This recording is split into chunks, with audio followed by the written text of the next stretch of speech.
Class 11th dimensional analysis के next lecture में आपका वेलकम है। पिछले टर्म पर हमने कुछ क्वांटिटीज़ की डायमेंशन निकालना आपको सिखाया था और बताया गया था कि डायमेंशन निकालना बहुत आसान है। कुछ जो हमारी क्वांटिटीज़ हैं उन क्वांटिटीज़ का हम लोग क्या मानते हैं, सिंबॉलिक रिप्रेजेंटेशन, और उनकी जो पावर है, जो बेसिक क्वांटिटीज़ हैं उनकी पावर को ही हम लोग क्या बोल देते हैं, डायमेंशन। तो कुछ क्वांटिटीज़ की डायमेंशन हमने निकाला था। आज भी कुछ इंपॉर्टेंट क्वांटिटीज़ की डायमेंशन निकालना हम लोग सीखेंगे और कुछ नई नई बातें यहाँ पर सीखेंगे। तो ध्यान से देखिए, अगर हम निकालना चाहें कि डायमेंशन ऑफ काइनेटिक एनर्जी, तो आपको मैंने बताया था कि अगर आपको जो है डायमेंशन निकालना है तो आपको फार्मूला पता होना बहुत ज़रूरी है। अगर आपको फार्मूला नहीं पता है तो आप डायमेंशन नहीं निकाल सकते। तो ध्यान दीजिएगा, काइनेटिक एनर्जी हाफ mv²। तो यहाँ पर एक इम्पॉर्टेंट टर्म है कि जो भी कांस्टेंट टर्म है उनकी डायमेंशन नहीं होती। मतलब जैसे कांस्टेंट टर्म में ये फिगर 1 है, 2 है, हाफ है, ठीक है ना, पाई है, इन सब की डायमेंशन नहीं होती है कांस्टेंट टर्म की। और ट्रिग्नोमेट्रिक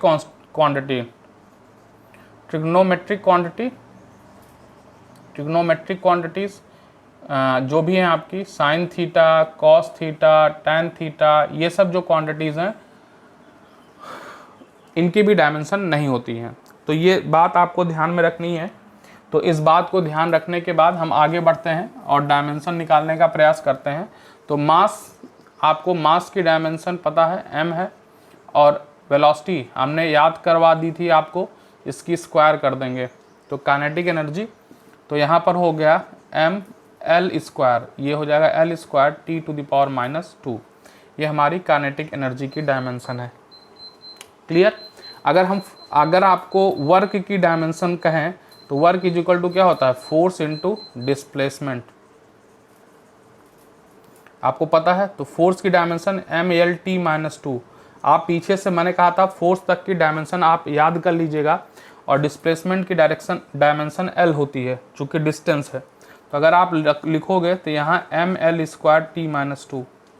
तो यहाँ पर देखिए डायमेंशन काइनेटिक एनर्जी की क्या है, ml²t-2, डायमेंशन वर्क की क्या है, ml²t-2। तो कभी कभी आपसे क्वेश्चन पूछता है, क्या पूछता है, write two physical quantities which have same dimension. ठीक है ना। तो यहाँ पर दो फिजिकल क्वांटिटी हैं जिनकी डायमेंशन सेम है। तो इस तरह मैंने एक वर्क और काइनेटिक एनर्जी, तो आंसर में मैंने एक बताया काइनेटिक एनर्जी एंड वर्क। इस तरह आप और भी खोजिएगा, ये आपका होमवर्क के रूप में है कि आप खोजिएगा कि और कौन कौन सी फिजिकल क्वांटिटीज़ हैं जिनकी डायमेंशन सेम है। ठीक है। और आप अपनी एनसीईआरटी की बुक, जिनके पास एनसीईआरटी की बुक हो वो अपने लास्ट पेज पर जाइएगा, लास्ट बुक में एकदम लास्ट पेज पर, तो वहाँ पर खूब सारी डायमेंशन निकाल के आपको फर्स्ट वाली बुक में दी गई हैं। तो आप वहाँ से बुक से डायमेंशन निकालना सीखिए, प्रैक्टिस करिए, कैसे निकाली गई हैं उनको सीखिए। तो ये काइनेटिक एनर्जी और वर्क की डायमेंशन सेम है।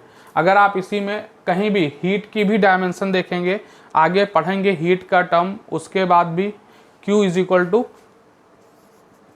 m into S into delta T. चूँकि यहाँ पर एक स्पेसिफिक हीट का टर्म आता है, तो यहाँ से आप स्पेसिफिक हीट का टर्म देख सकते हैं। यहाँ से आप इसकी डायमेंशन निकालिएगा, Q is equal to ml। यहाँ से L की भी डायमेंशन निकालने की कोशिश करिएगा। यहाँ से भी हीट का टर्म है, ये लैटेंट हीट के बारे में आपको पता होगा, ठीक है ना। तो उसकी भी डायमेंशन यहाँ से आप निकालने का प्रयास करिएगा। एक इम्पॉर्टेंट डायमेंशन है जो आपसे लगभग बोर्ड एग्जाम में पूछी जाती है, यूनिवर्सल ग्रेविटेशनल कांस्टेंट। आपके एग्जाम में पूछी जाती है, टेस्ट में पूछी जाती है। तो इसको हम लोग कैपिटल G से रिप्रेजेंट करते हैं। किससे रिप्रेजेंट करते हैं? कैपिटल G से। और आपने क्लास 9th में देखा है F is equal to G m1 m2 upon r square. तो यहाँ से आप अगर कैपिटल जी की डायमेंशन, तो जिसकी डायमेंशन आपको निकालना है उसको पहले आप लेफ्ट में ले लीजिए। तो यहाँ से capital G is equal to हो जाएगा F R square upon M1 M2। तो देखिए यहाँ से कैपिटल जी की डायमेंशन, तो यहाँ से डायमेंशन ऑफ जी अगर आप लिखेंगे तो यहाँ से एफ की डायमेंशन MLT-2, आर की ये लेंथ है तो लेंथ का स्क्वायर अपान ये मास है दोनों, तो यम हो गया और यहाँ भी क्या हो गया है m। तो यहाँ से आप इसकी डायमेंशन निकाल सकते हैं। देखिए यहाँ पर आप कट नहीं करेंगे, एक m से एक m यहाँ चला गया तो m ऊपर जाएगा, तो ये हो जाएगा m-1 यल क्यूब, ये देखिए यल क्यूब हो गया और t⁻⁻²। तो इस तरह आप जो है आप निकाल सकते हैं कैपिटल जी की डायमेंशन। इसकी प्रैक्टिस भी करिए और जो है ये आपके एग्ज़ाम में पूछी भी जाती है। और भी कई डायमेंशंस हैं जो इस तरह इम्पॉर्टेंट है। जैसे आपसे पूछता है कि नेक्स्ट क्वेश्चन, ये आप नोट कर लीजिए। नेक्स्ट क्वेश्चन आपसे पूछता है, देखिए यहाँ पर कि ऐसी फिजिकल क्वांटिटी बताइए जिसकी डायमेंशन ना होती हो। ऐसी फिजिकल क्वांटिटी बताइए। क्वेश्चन क्या है? राइट द फिजिकल क्वांटिटी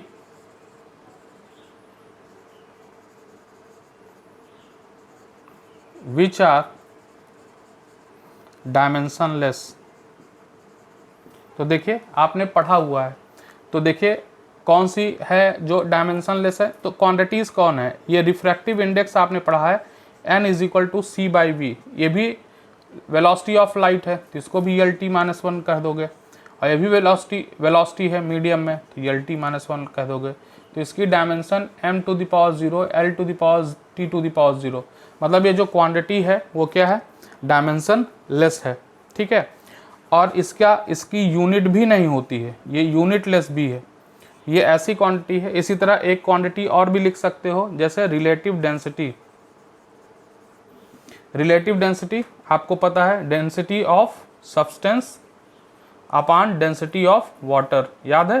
तो यहाँ दोनों जगह, यहाँ भी डेंसिटी की डायमेंशन, यहाँ भी डेंसिटी की डायमेंशन। तो यहाँ पर अगर आप डायमेंशन लिखोगे तो फिर से दोनों में आपको यही आ जाएगा। और ये भी यूनिटलेस होती है, ये भी क्या होती है? यूनिटलेस। तो यहाँ पर देखिए एक क्वेश्चन बहुत अच्छा सा आपको दे रहा हूँ। यहाँ पर क्या है, आपसे पूछा गया कि एक मतलब दो ऐसी फिजिकल क्वांटिटी, रिलेटिव डेंसिटी और रिफ्रैक्टिव इंडेक्स, दो ऐसी फिजिकल क्वांटिटी बताई गई जिसकी जो है डायमेंशन भी नहीं है, जिसकी यूनिट भी नहीं है। लेकिन कभी कभी आपसे पूछता है कि बताइए ऐसी फिजिकल क्वांटिटी बताइए जिसकी डायमेंशन तो नहीं होती लेकिन यूनिट होती है। ध्यान दीजिएगा, write down the physical quantity, write down the physical quantity which is dimensionless but has unit। तो देखिए इसकी स्पेसिफिक है एंगल = आर्क अपान रेडियस। तो देखिए आर्क भी एक तरह की क्या है? लेंथ ही तो है, और रेडियस भी क्या है? लेंथ है। तो अगर लेंथ और अपान लेंथ डायमेंशन रखोगे तो अच्छा, हाँ डायमेंशन को हमेशा बिग ब्रैकेट में रखते हैं, ध्यान दीजिएगा। हर जगह आप देखिए बिग ब्रैकेट में इसको लिखा गया है। प्रीवियस लेक्चर में आप देखिए लिखने का तरीका आपको समझाया गया है। तो यहाँ एंगल की डायमेंशन नहीं होती, ये डायमेंशन लेस है। लेकिन अगर आप एंगल की यूनिट देखिए तो मैंने आपको यूनिट बताया है, क्या बताया है? रेडियन। क्या बताया है? रेडियन। इसकी स्पेसिफिक यूनिट जो है डिफाइन की गई है, जिसको जो है SI सिस्टम में एंगल की यूनिट बताई गई है आपको। तो यहाँ पर एक स्पेसिफिक क्वांटिटी है जिसमें एंगल = आर्क अपान रेडियस, मतलब ये डायमेंशन तो नहीं है लेकिन यहाँ पर उसकी जो है यूनिट है। तो इस बात को यहाँ पर ध्यान दीजिएगा। नेक्स्ट हम कुछ देखिए, यहाँ फिजिकल क्वांटिटी लिखे हुए हैं, तो इन फिजिकल क्वांटिटी की हम डायमेंशन निकालने जा रहे हैं। तो ध्यान से देखिएगा। सबसे पहले फिजिकल क्वांटिटी दी गई है फ्रीक्वेंसी। तो फ्रीक्वेंसी की डायमेंशन हम आसानी से निकाल सकते हैं। आपने क्लास 9th में पढ़ा है frequency is equal to 1 upon time period, याद है? तो यहाँ से आप फ्रीक्वेंसी इज इक्वल टू लिख सकते हैं 1 अपॉन टाइम पीरियड, मतलब टाइम हो गया, तो टाइम की डायमेंशन क्या हो गई? टी। तो डायमेंशन ऑफ फ्रीक्वेंसी क्या हो जाएगी? T to the power minus 1। तो ध्यान दीजिएगा, फ्रीक्वेंसी की डायमेंशन क्या हो गई? T to the power minus 1। ये ध्यान रखिएगा, डायमेंशन ऑफ फ्रीक्वेंसी। कभी कभी आपसे पूछ लिया डायमेंशन ऑफ वेवलेंथ, तो वेवलेंथ लैम्डा, वेवलेंथ लेंथ ही तो है, तो लेंथ का मतलब इसकी डायमेंशन क्या हो गई? डायमेंशन क्या हो गई? यल।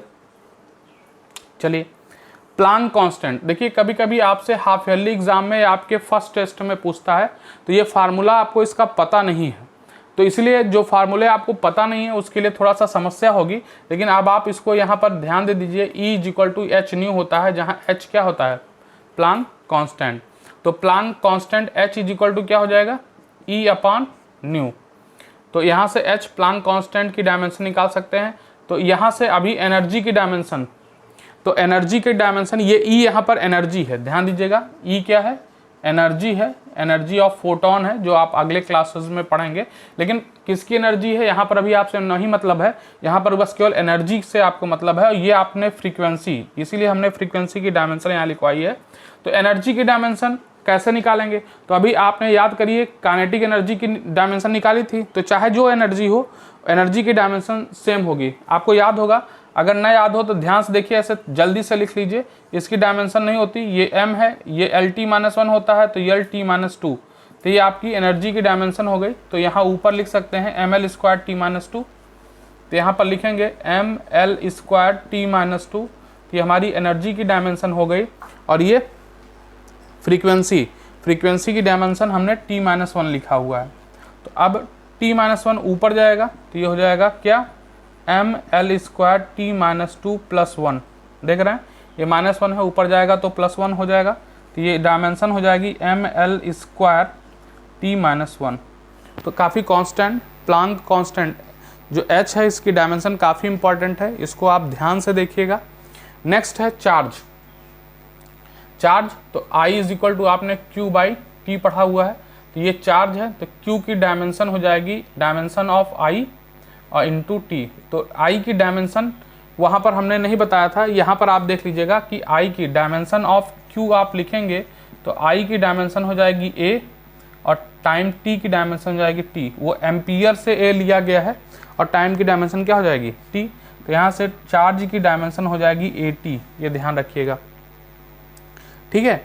तो यहाँ से आप चार्ज की डायमेंशन निकालिए। वोल्टेज या पोटेंशियल डिफरेंस, तो V इज इक्वल टू क्या होता है? W/Q, ये आपने पढ़ा हुआ है क्लास 10th में, V is equal to W/Q। तो यहाँ पर वर्क की डायमेंशन चाहिए और चार्ज की डायमेंशन ये आप निकाल चुके हैं। तो वर्क की डायमेंशन आपको पता है, मैंने बताया था एनर्जी की डायमेंशन के इक्वल होगी, तो ये एनर्जी की डायमेंशन आपने यहाँ से निकाल ली है। तो यहाँ से आप लिख सकते हैं ml² T-2 अपॉन Q की डायमेंशन किसके इक्वल हो जाएगी? AT के इक्वल हो जाएगी। तो यहाँ से आप इसकी डायमेंशन निकाल सकते हैं ml² A⁻⁻1 और ये T ऊपर जाएगा तो -1 होगा, तो ये हो जाएगा T-3। ध्यान दीजिएगा, ये m है, कैपिटल M, ये L² है, L², A ऊपर जाएगा A-1 और ये T ऊपर जाएगा T-1 होगा, -2 -1 क्या हो जाएगा? -3। तो ये हमारी वोल्टेज की डायमेंशन हो गई है। अब हम बात करते हैं रेजिस्टेंस की। तो रेजिस्टेंस की ओम्स लॉ से देखिए, V is equal to IR, तो R इज इक्वल टू क्या हो जाएगा? V/I। तो मैंने बताया है कि अगर आपको फार्मूला जब तक नहीं पता है तब तक आप डायमेंशन को नहीं निकाल सकते हैं। तो यहाँ पर आप फार्मूला पता है तभी आप निकाल पाएंगे। तो यहाँ रेजिस्टेंस की डायमेंशन मतलब पोटेंशियल की डिफरेंस की डायमेंशन जो आपने ये निकाल ली है, तो इसकी डायमेंशन हो जाएगी ml² A-1 T-3। और करंट की डायमेंशन देखो यहाँ पर क्या लिखा है आपने? AT। तो अब आप इसको सॉल्व करेंगे तो ml², यहाँ A⁻⁻1 है, ये A⁻⁻1 ऊपर जाएगी तो A⁻2 और T⁻3 है, ये T⁻1 ऊपर जाएगी तो T⁻4। तो ये हमारी रेजिस्टेंस की डायमेंशन है। तो ये रेजिस्टेंस की डायमेंशन से हम लोगों ने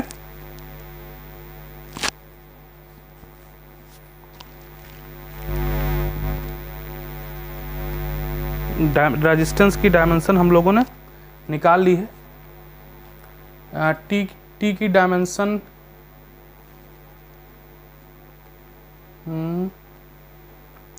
यहाँ पर एनर्जी की डायमेंशन गड़बड़ हुई है। देखिए यहाँ पर एनर्जी की डायमेंशन ml² T-1 है, यहाँ पर हमने T-2 लिख दी है।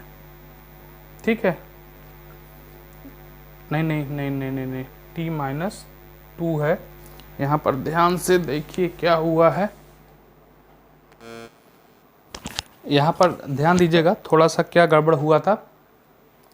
जो करंट है यहाँ पर हमको करंट की डायमेंशन लिखनी है, यहाँ पर हम लोगों ने चार्ज की डायमेंशन AT लिख दी थी, तो यहाँ करंट की डायमेंशन हमारी क्या होगी A। तो ये अगर ऊपर जाएगा तो यहाँ पर A-2 होगा, लेकिन T⁻ क्या हो जाएगा -3 ही रहेगा, क्योंकि AT नहीं है, AT चार्ज की डायमेंशन है, यहाँ पर हमको करंट की डायमेंशन रखनी है। तो करंट की डायमेंशन हम लोग यहाँ पर क्या रखेंगे, A रखेंगे, तो ये ऊपर जाएगा तो T-3 हो जाएगा। तो आप इसको चाहे MLT को पहले भी लिख सकते हैं, कई बुक में आपको ml² T-3 A-1 इस तरह मिलेगा। ठीक है ना, यहाँ पर भी आप लिख सकते हैं ml² T-3 A-2। तो इस तरह आप डिफरेंट फिजिकल क्वांटिटी की डायमेंशन आप निकाल सकते हैं। थोड़ा सा टफ इसलिए हो जाता है अगर आपसे पूछा जाए कि क्यों जो है डायमेंशन टफ हो जाती है, क्योंकि आपको फार्मूला नहीं याद रहता है। तो अगर फार्मूला नहीं याद है तो यहाँ पर समस्या हो जाती है। तो कभी कभी देखिए एक आध दो डायमेंशन और निकालने का प्रयास करते हैं। देखिए यहाँ पर जैसे बात की जाए F = 6 पाई ईटा RV, तो यहाँ पर ईटा को कोफिशिएंट ऑफ विस्कोसिटी कहते हैं, कोफिशिएंट ऑफ विस्कोसिटी कहते हैं। तो ईटा की वैल्यू हो जाती है F/, ईटा की वैल्यू क्या हो जाएगी F/6 पाई RV। तो यहाँ से 6 पाई कांस्टेंट है, मैंने बताया था कि कांस्टेंट की डायमेंशन नहीं होती है, तो इसकी F की ml_T-2 R लेंथ है और वेलोसिटी L_T-1। तो अगर आप इसको सॉल्व करेंगे तो यहाँ पर देखिए m रहेगा, यहाँ पर L है, यहाँ पर L है, तो L कैंसिल होगा, यहाँ ये L ऊपर जाएगा तो L-1, और यहाँ T-2 है, ये T-1 है, ऊपर जाएगा तो +1 में होगा तो T-1। तो ये dimension of coefficient of viscosity है। तो इस तरह आप डिफरेंट फिजिकल क्वांटिटी की डायमेंशंस को फाइंड आउट कर सकते हैं। तो ये बहुत इम्पॉर्टेंट है, आपसे एग्ज़ाम में लगभग आता है। ठीक है ना कहीं आपसे पूछता है। तो हमने कई फिजिकल क्वांटिटी की डायमेंशंस यहाँ पर रखी हैं। डायमेंशनल एनालिसिस अब आपने पढ़ा है, तो इसमें आपको हम इस अप्रोच को आगे बढ़ाते हैं कि इसके आगे आपको क्या देखना है। तो इसके आगे जो आपको देखना है वो है एप्लीकेशन ऑफ डायमेंशन एनालिसिस। क्या देखना है, एप्लीकेशन ऑफ डायमेंशन। तो इसका एप्लीकेशन क्या है, तो इसके 3-4 एप्लीकेशन हैं जिसको आपको 1 बाय 1 देखना है। तो सबसे पहला correctness of a physical quantity, to check the correctness of a physical quantity, of a physical quantities या इक्वेशन। अगर कोई भी इक्वेशन हमको दी गई है, फिजिकल क्वांटिटीज या फिजिकल इक्वेशन दी गई है, या फिजिक्स की कोई इक्वेशन दी गई है, तो वो इक्वेशन करेक्ट है कि नहीं करेक्ट है, इससे हमको पता चल जाता है। जैसे मान लीजिए अगर हम कहें कि अगर कोई इक्वेशन दी गई है, जैसे मान लीजिए दी गई है, देखिए हमको एक इक्वेशन दी गई है जो आप जानते हैं क्या, कि जो है मान लीजिए ऐसा कुछ दिया गया है, क्लास 9th में पढ़ा है S = ut + ½ AT²। ये आपने इक्वेशन पढ़ा हुआ है। तो यहाँ पर देखिएगा 2-3 बातें यहाँ स्पष्ट करनी होंगी। तो देखिए ये हमारा लेफ्ट साइड है, ये राइट साइड है, और राइट साइड में 2 फिजिकल क्वांटिटी हैं जो मल्टीप्लाई की गई हैं यहाँ पर, और यहाँ पर भी 2 फिजिकल क्वांटिटी हैं जो मल्टीप्लाई की गई हैं, और उन दोनों फिजिकल क्वांटिटी को आपस में ऐड किया गया है। तो यहाँ पर क्या होगा, ध्यान दीजिएगा। पहली बात तो अगर दो फिजिकल क्वांटिटी आप जिसे ये दो फिजिकल क्वांटिटी आपस में मल्टीप्लाई की गई हैं, आप इनको ऐसे देख सकते हैं कि इक्वेशन के रूप में हम आपको मान लें a is equal to B plus C है। इस b को अगर हम ut के इक्वल मान लें और c को हम at स्क्वायर के इक्वल मान लें या हाफ at स्क्वायर के इक्वल मान लें, तो अगर कोई भी इक्वेशन, अगर ध्यान से सुनिएगा इस बात को, if a equation is correct, अगर कोई इक्वेशन करेक्ट है देन वो ऐड तभी होगी जब उनकी डायमेंशन इक्वल होगी। मतलब dimension of b is equal to dimension of c। मतलब अगर ये पूरा का पूरा टर्म आप तभी ऐड कर रहे हैं, अगर कोई इक्वेशन करेक्ट है तो ये दो टर्म्स को आप तभी ऐड करेंगे जब उनकी आपस में डायमेंशन इक्वल है। और साथ ही साथ एक बात ध्यान दीजिएगा, इक्वलिटी के इधर जो है, जो लेफ्ट हैंड साइड में है इक्वलिटी के टर्म में, इसकी डायमेंशन इंडिविजुअली इन दोनों सम की डायमेंशन के इक्वल होगी। इसको प्रिंसिपल ऑफ होमोजेनिटी के नाम से भी जानते हैं। मतलब डायमेंशन ऑफ, यहां से देखिएगा, dimension of a is equal to dimension of b is equal to dimension of c। तो ये बहुत इंपॉर्टेंट बात है। तो यहाँ पर कोई भी इक्वेशन को हम लोग बता सकते हैं कि इससे से करेक्ट है कि नहीं है। अच्छा ध्यान दीजिएगा, यहाँ पर एक बहुत इंपॉर्टेंट है, to check the correctness of a physical equation. Physical equation कोई भी करेक्ट है या नहीं है इसको बता सकते हैं, लेकिन ध्यान से सुनिएगा, हम केवल ये चेक कर सकते हैं to check the correctness of a physical equation, मतलब वो डायमेंशनली करेक्ट है कि नहीं, ये हम केवल बता सकते हैं। करेक्टनेस और डायमेंशनली करेक्टनेस की बात कैसे करते हैं, हम इसको थोड़ा सा जल्दी से समझेंगे। जैसे मान लीजिए ये लिखा है s is equal to u t plus half a t square. तो यहाँ पर अगर इसी इक्वेशन को हम यहाँ पर लिख दें s is equal to u t plus 1/3 a t square, तो आपको पता है 1/3 तो होता नहीं है, तो इक्वेशन हमारी गलत है। लेकिन यहाँ पर देखिए ये डायमेंशनली दोनों करेक्ट है। कैसे? इसकी डायमेंशन देखो कितनी है, इसकी डायमेंशन देखो कितनी है, लेंथ है, डिस्टेंस मतलब स्पीड है, इसकी डायमेंशन यल होगी, डायमेंशन ऑफ एस इसकी यल हो जाएगी। इसकी डायमेंशन देखो ये यल टी माइनस 1 है और इंटू टी है, तो इसकी भी डायमेंशन देखो कितनी हो गई, यल। और प्लस इसकी देखो, इसकी डायमेंशन क्या होगी, प्लस का मतलब ही नहीं है, यहाँ पर डायमेंशन कितनी हो जाएगी, यल टी माइनस 2 और इसकी डायमेंशन टी स्क्वायर। भाई ये एक्सेलरेशन है, एक्सेलरेशन की डायमेंशन यल टी माइनस 2 और इसकी टी स्क्वायर, तो देखो यहाँ पर भी डायमेंशन क्या होगा, यल। चूंकि 1/2 का टर्म यहाँ कंसीडर ही नहीं हो रहा है, कांस्टेंट टर्म कंसीडर ही नहीं हो रहा है, तो यहाँ पर जो अभी मैंने बताया था, देखो dimension of s is equal to dimension of u t. ध्यान दीजिएगा इस पूरे टर्म की मैं बात कर रहा हूँ, dimension of u t is equal to dimension of a t square. तो जब हाफ कंसीडर ही नहीं हो रहा, तो यहाँ हाफ की जगह चाहे 1/2 लिखो चाहे 1/3 लिखो, तो ये इक्वेशन तो हमारी गलत है, लेकिन ये इक्वेशन डायमेंशनली करेक्ट है। ये भी इक्वेशन हमारी क्या है, करेक्ट है, ये तो हमको पहले से पता है, ठीक है ना। तो ये केवल ये क्या करता है, किसी भी इक्वेशन के डायमेंशनली करेक्ट होने की जांच करता है। कोई भी इक्वेशन करेक्ट है या नहीं करेक्ट है इसकी जांच नहीं कर सकता, तो ये केवल डायमेंशनली करेक्ट है इसकी जांच करता है। ये बात आप ध्यान रखिएगा, बहुत इंपॉर्टेंट बात है। चलिए एक एग्जांपल और लेते हैं। अगर हम देखें f is equal to m v square by r, ये हमारी एक इक्वेशन है जिसको आप आगे चलकर पढ़ोगे, तो हम इसको कैसे चेक करते हैं एक एग्जांपल लेके बताते हैं। तो डायमेंशन ऑफ फोर्स, तो फोर्स की डायमेंशन आपको पता है ml t minus 2, ml square t minus 2, ये फोर्स की डायमेंशन है, ठीक है।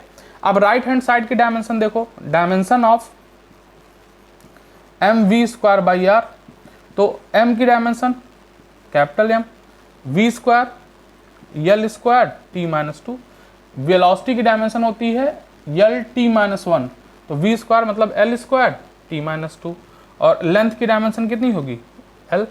तो जब इसको आप सॉल्व करोगे तो m यल t माइनस 2, सॉरी यहाँ पर फोर्स की डायमेंशन क्या होगी, force F is equal to क्या होता है, F इज इक्वल टू क्या होता है ma, तो यहाँ हो जाएगी इसकी डायमेंशन m, इसकी डायमेंशन lt माइनस 2, तो ये ml स्क्वायर नहीं होगा, यहाँ mlt माइनस 2 होगा। तो डायमेंशन ऑफ फोर्स क्या हो जाएगी mlt माइनस 2, और dimension of mv square by r ये क्या हो जाएगी mlt माइनस 2। अब यहाँ पर देखिए क्या डायमेंशन ऑफ फोर्स और क्या डायमेंशन ऑफ mv स्क्वायर अपन आर आपस में इक्वल हैं, जी हाँ, एकदम इक्वल है, डायमेंशन इनकी आपस में क्या है, इक्वल है। तो हम कह सकते हैं कि जो equation F is equal to mv²/r है, this equation is dimensionally correct. ये इक्वेशन हमारी क्या है, डायमेंशनली करेक्ट है। क्लियर है? तो इस तरह हम किसी भी इक्वेशन के डायमेंशनली करेक्ट होने को चेक कर सकते हैं। तो ध्यान दीजिएगा, ये फर्स्ट एप्लीकेशन है to check the equation is dimensionally correct और नॉट। और नेक्स्ट इसके बाद और भी एप्लीकेशन है जो आगे की क्लासेस में हम लोग पढ़ते जाएंगे। तब तक थैंक्स।